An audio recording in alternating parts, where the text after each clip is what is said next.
வணக்கம் நண்பர்களே, நான் Manikandan. This is Mani's travels with hope. இது மாதிரி தொடர்ந்து பல வீடியோக்கள் வரப்போது. அதுக்கு நீங்கள் செய்ய வேண்டியது எல்லாம் நம்ம சேனலில் சப்ஸ்கிரைப் பண்ணி ஆதரவு கொடுக்க வேண்டியது மட்டும்தான். இன்றைக்கி இந்த வீடியோவில் நம்ம பார்க்கக்கூடிய விஷயம் என்ன அப்படின்னா, வழக்கமாக சிறப்பு ரயில்கள் அறிவிக்கப்படும்.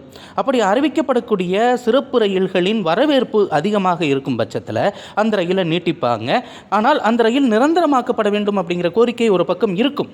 இருந்தாலும் கூட அந்த சிறப்பு ரயில் தொடர்ந்து சிறப்பு ரயிலாகவே நீட்டிக்கப்படும். அப்படி ஒரு சிறப்பு ரயில் நீட்டிக்கப்பட்டிருக்கிறது.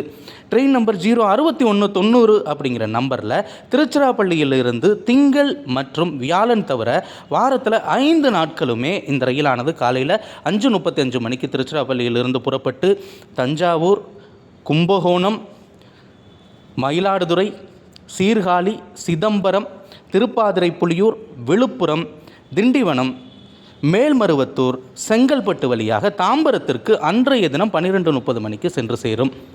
அதே மாதிரி ரிட்டன் டைரக்ஷனில் ட்ரெயின் நம்பர் 06191 அப்படிங்கிற நம்பரில் தாம்பரத்தில் இருந்து பிற்பகல் 3:30 மணிக்கு புறப்பட்டு நைட்டு 10:40 மணிக்கு திருச்சிராப்பள்ளியை சென்றடையும்.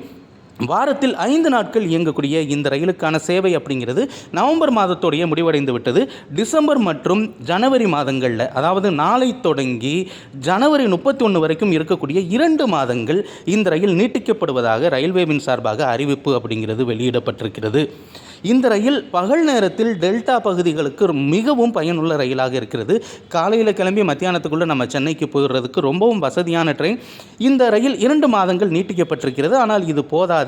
இந்த ரயில் நிரந்தர ரயிலாக்கப்பட வேண்டும் அப்படிங்கிற கோரிக்கை அப்படிங்கிறது இருக்கிறது. ஏன்னா சிறப்பு ரயில்கள் அப்படின்னாலே அது சிறப்பு கட்டண ரயில்களாகத்தான் இருக்கும். அந்த ரயில் நிரந்தரமாக்கப்படும் போது தான் நார்மலான சாதாரண கட்டணம் அப்படிங்கிறது வரும். கூடிய விரைவில் இந்த ரயில் நிரந்தரமாக்கப்படும் அப்படின்னு எதிர்பார்ப்பு எல்லோர் மத்தியிலும் இருக்கிறது. அது என்று நிறைவேறும் அப்படிங்கிறது தான் தெரியல.